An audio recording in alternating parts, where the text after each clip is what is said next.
Emily, Mark, and I made the decision to try out the brand new escape room that had just opened up downtown on a chilly Friday night.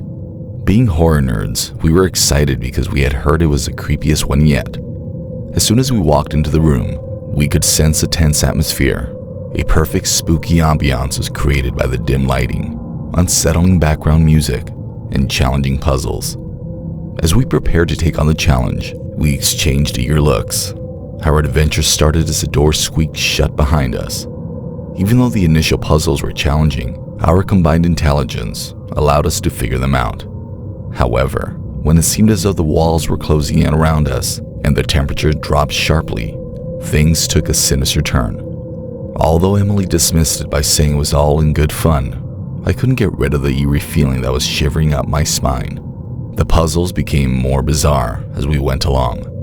Once the hints began, they were too personal information about us that we hadn't previously disclosed to anyone. Our deepest fears, the street where we grew up, and our favorite childhood toys.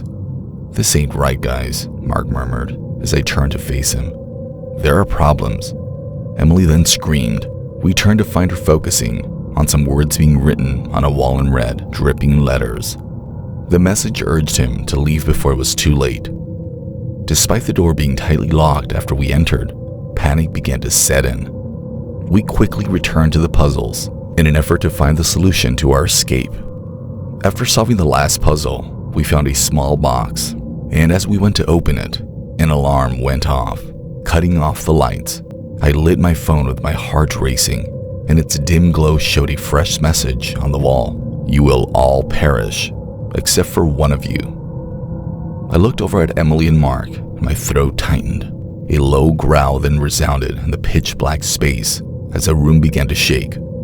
Another scream from Emily drew Mark out of the light. I yelled his name, but all I could make out were his muddled sobs.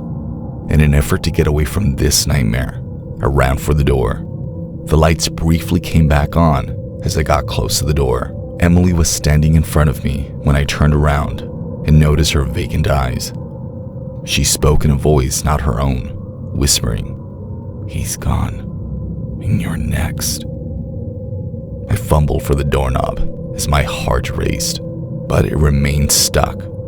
The room had a coffin-like feeling to it as the walls seemed to close in even more. My knuckles were raw, and I was screaming and banging on the door. As Emily moved forward, her unnatural movements reverberated all around me as she laughed. I was aware of the truth right then. This wasn't your typical escape room. Just as Emily lunged at me, I was able to open the door with one last burst of adrenaline.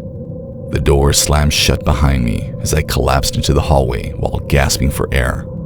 When I turned around, the hallway was silent and the door was now devoid of any markings. No more mention of the escape room or of Mark's whereabouts was made. I can't get rid of the feeling that someone, or something, was playing a cruel game with our lives that evening. And as I'm lying in bed this evening, I can't help but wonder if Emily's spine-chilling laughter is still resonating in the darkness, waiting for its next victim.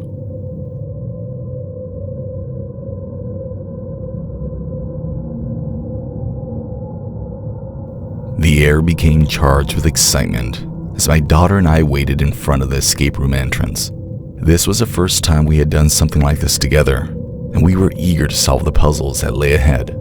Low candlelight and creaky floorboards gave the room the appearance of an old, ominous mansion. We smiled at each other and went inside. Despite the difficulty of the puzzles, we were advancing by cooperating. Even though there was a lot of tension, it was a good kind, the kind that caused our hearts to race with excitement. The room filled with a sense of accomplishment as we solved each riddle, and I watched my daughter's eyes light up with each new finding. But in the midst of the chaos, something strange happened. The door that we had entered swung open, sending a chilling draft our way as we figured out a particularly challenging clue. I looked at my daughter anxiously and assumed it was all part of an immersive experience. But as I turned back to the puzzle, I saw she wasn't by my side. I yelled, "Dad?" with a trembling voice. My heart was pounding as I looked around, and panic began to set in. She couldn't have gone very far, so perhaps she had discovered a clue that I had missed. But the moment I heard that horrifying scream, my blood instantly turned to ice. I didn't stop to think before rushing through the doors into a new, dimly lit room in the direction of the sound. And there she was, my daughter, struggling to escape a dark-suited man's grip. At once, fear and rage mixed with coldness and heat filled my entire being.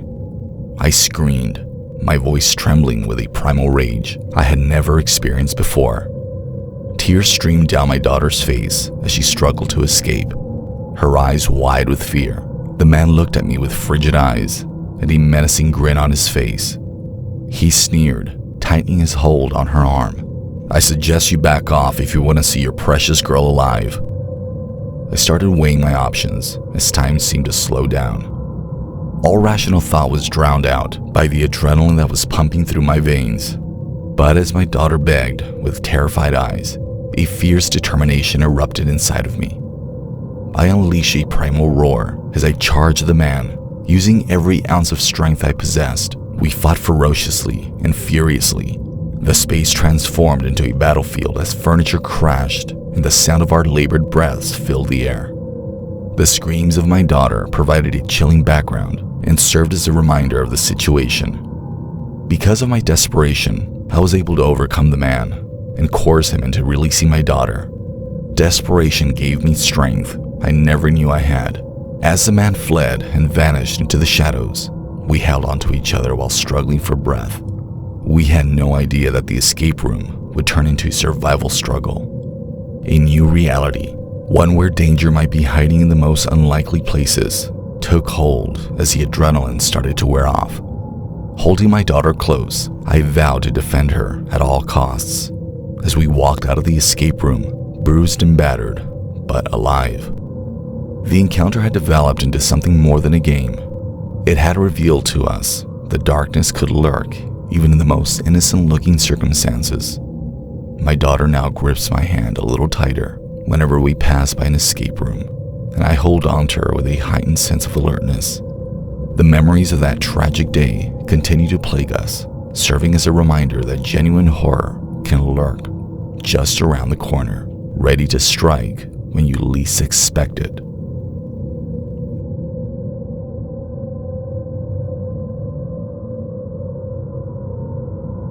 I never anticipated that our fun night would end in a nightmare. My wife and I made the decision to visit the neighborhood escape room on a chilly Friday night to liven things up. This location, known as the Enigma Chambers, had a reputation for offering spine-tingling and immersive experiences. We had no idea we were about to be thrown into our own personal horror story. I started to feel uneasy as soon as we entered the escape room's dimly lit waiting area. Although there was a palpable sense of dread in the air, my wife and I laughed it off as pre-game jitters. We were given a set of flickering lanterns, which we thought would lead us through the gloomy difficulties that lay ahead. Innocent enough, the game started off. Just like we always did, we figured out complicated puzzles, deciphered cryptic messages, and collaborated well as each piece of the puzzle came together. The tension in the room increased, and we were able to move further along the trail of leads. But that elation quickly turned into dread. Things started to turn sinister during one of the times when we were completely enveloped in darkness. Anxious murmur replaced my wife's jittery laughter. I could hear footsteps that weren't ours and the rustling of unrelated fabrics. I experienced a surge of panic, but I reassured myself that it was normal and part of the experience. However, the moment my lantern started to glow again, I was struck by this sight and was instantly overcome by fear. A shadowy figure with a twisted grin painted across its face stood close to my wife. Our eyes locked in a silent struggle of terror, and the space around us appeared to freeze. Demanding the intruder to leave, I charged forward while shouting angrily. A fearful trail that hung heavy in the air followed the figure as it appeared to vanish into the shadows. As my wife and I tried to make sense of the nightmare that had entered our escape room experience, she clung to me and shook. The walls were covered in ominous symbols, and the puzzles we had been working on were all that could be seen in the lantern light. However, we continued to feel as though something was watching us, and that something was closing in on us. We made the decision to stop playing the game early because our hearts were pounding. With gasping breaths, we stumbled out of the room and informed the staff of the terrifying experience. They clearly didn't believe it, but they promised to look into it. I couldn't get rid of the feeling that whatever happened was more significant than just a game as we left the escape room. Weeks went by and our nerves gradually calmed down, but the memory of that night continued to trouble us in our sleep. The police then called me one evening in connection with the incident at the Enigma Chambers. They had detained a suspect. The horrifying truth was revealed. A worker had used his understanding of the escape room's layout to give an unwitting victim a genuine terrifying experience. I couldn't help but feel violated and doubt that we had really escaped the control of that deranged mind. I felt chills run down my spine as I realized that an unimaginable horror was only a few minutes away. The mystery surrounding that evening lingers to this day, serving as a chilling reminder that sometimes the most terrifying tales are those that play out in the shadows of our own reality.